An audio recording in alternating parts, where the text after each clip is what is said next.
उद्या मी अयोध्येला गेलो तर मंदिरात जाईन, पण राजकारणासाठी मी कधी वापर करणार नाही. निवडणुकीची प्रक्रिया सुरू झाली तर लोकांची चर्चा अशी होती की राम मंदिराचा प्रश्न हा महत्त्वाचा होईल. आज काय दिसतंय?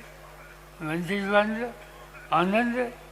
उद्या मी अयोध्येला गेलो तर मंदिरात जाईन, त्या ठिकाणी रामाचा सन्मान ठेवीन, पण राजकारणासाठी मी कधी वापर करणार नाही.